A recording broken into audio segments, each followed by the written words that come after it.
నేను వెంకట్ ఇంటి sir. Mega హీరోల ఫంక్షన్స్కే మెగాస్టార్ రానంత బిజీ ఉన్న టైంలో మీ సినిమాకి మెగాస్టార్ గారు వచ్చారు. ఏంటి అంత ర్యాప్ ఎలా వచ్చింది మెగాస్టార్ గారితో?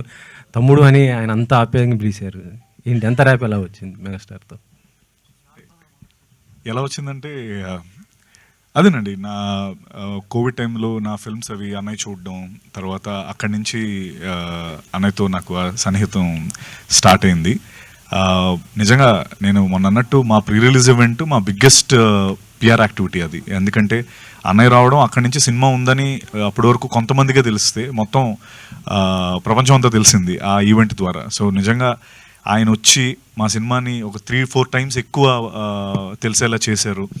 అండ్ నిజంగా అది నా మాటల్లో చెప్పలేను. ఎలా ఫీల్ అవుతున్నాను అంటే చాలా గొప్ప ఫీలింగ్ అండి.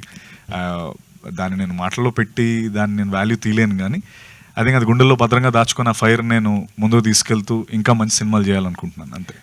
గాడ్ ఫాదర్లో విలన్గా చేశారు. హీరో కంటే కూడా విలన్గా మీకు చాలా మంచి పేరు వచ్చింది. కానీ ఆ తర్వాత మళ్ళీ మీరు విలన్గా చేయలేదు. అంటే సెలెక్టెడ్గా ఓన్లీ హీరోగా చేయాలనుకుంటున్నారా లేకపోతే ఏంటి? అంతే కదా సార్. అంటే సత్యదేవ్ గారు చెప్పద్దా? నేను సార్ ఇప్పుడు అది నేను ఆ రోజు ఆ సినిమా మొన్న ప్రీ రిలీజ్ ఈవెంట్లో కూడా చెప్పాను. అది నాకు ఎందుకు చేయమన్నారంటే, ఒకటి అన్నయ్య ఆ టైంలో నన్ను ఆ సినిమా ఎందుకు చేయమన్నారంటే ఎక్స్పోజర్ కోసం. మనకి చాలా యాక్టర్స్, మనకి ఇప్పుడు చూసుకుంటాం చాలా యాక్టర్స్ ప్రతినాయకుడి పాత్రలు చేసుకొని బాగా పైకి వచ్చిన వాళ్ళు. అంటే మన ఫుల్ పొటెన్షియల్ ప్రతినాయకుడి పాత్రలో బాగా తెలుస్తుంది. నువ్వు చేస్తే, నా ఎదురుగా చేస్తే నువ్వు ఒక 10 మందికి తెలుస్తావు, నీకు ప్రొడ్యూసర్స్ వస్తారు నీ దగ్గరికి అనే ఉద్దేశంతో, సదుద్దేశంతో నన్ను ఆ సినిమా చేయమని చెప్పడం జరిగింది. దాని తర్వాత అంటే ఆబ్వియస్లీ నాకు ఆయన చెప్పినట్టే జీబ్రా వచ్చింది.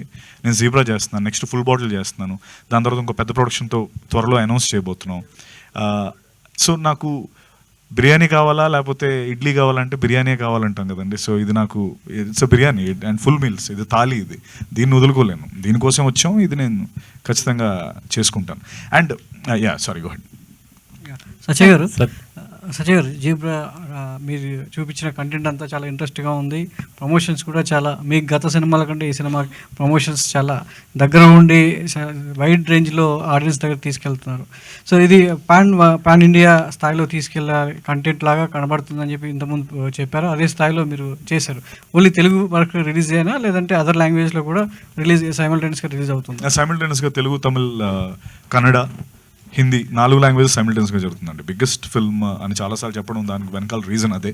ప్రమోషన్స్ కూడా వన్ ఆఫ్ ద రీజన్స్ ఏంటంటే నాకు ఛాన్స్ ఎప్పుడు దొరకలేదు ప్రమోషన్స్ చేయడానికి. నేను మొన్న అన్నట్టు కొత్త సత్యదేవ్ మీరు చూస్తారన్న ఉద్దేశం ఎందుకన్నానంటే, ఈ సినిమా నాకు ఇచ్చిన ఆ క్యాన్వస్ అలాంటిది. నాకు డ్రా చేయగలిగే అంత పెద్ద ప్లాట్ఫామ్ ఇచ్చింది.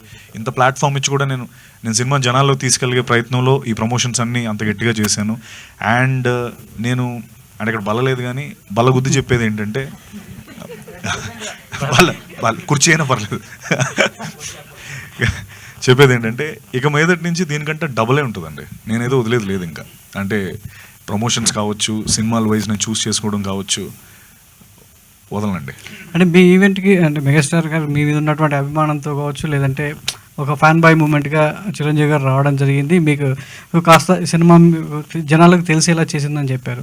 సో రిలేషన్షిప్ మేనేజర్గా ఈ సినిమాలో ఒక క్యారెక్టర్ తగ్గట్టు, సో బయట ఆడియన్స్లో ఒక రిలేషన్ ఏ విధంగా కోరుకుంటున్నారు మీరు?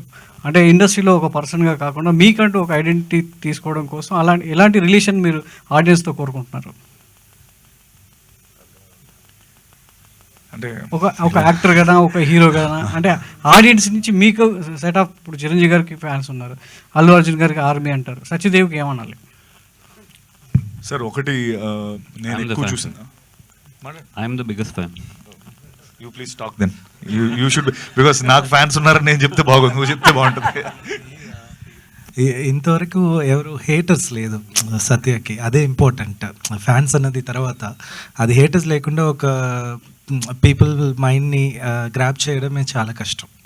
అది ఆల్రెడీ చేశారు. సత్య గారు ఇంకో క్వశ్చన్. సత్య గారు ఒకటి, చిరంజీవి గారితో మెగాస్టార్తో వర్క్ చేశారు, అదేవిధంగా పరోక్షంగా మహేష్ బాబు గారితో ముసాఫా కూడా డబ్బింగ్ చెప్పారు. సో అటు మెగాస్టార్, ఇటు సూపర్ స్టార్. సో ఎలా ఉంది? చాలా బాగుందండి. ముఫాసాలో అదే టాకా స్కార్ అంటే వాళ్ళిద్దరు బ్రదర్స్, మహేష్ గారు నేను బ్రదర్స్ యాక్చువల్లీ సినిమాలో. దానికి వాయిస్ కూడా నాకు చాలా హ్యాపీగా అనిపించింది. ఎందుకంటే డిజ్నీ లైబ్రరీలో మన పేరు ఉండడం అనేది, అంటే మా బుడ్డోడికి కూడా కొద్దిగా ఆ సినిమా అంటే చాలా ఇష్టం, వాడి కోసం చేశాను. అది మహేష్ గారు చెప్పడం, దానికి నేను దాని ఆపోజిట్ క్యారెక్టర్ చేయడం, I think it's a great experience. And of course ఆయన ద వే హీ టాక్స్ మనందరికీ తెలిసిందే, అంటే ఎంతో మంచి ఆ సెటరికల్గా ఆ డైలాగ్స్, వన్ లైనర్స్ చాలా బాగుంటాయి సినిమాలో. Thank you. సత్యదేవ్ గారు హాయ్ అండి. నమస్తే. దిస్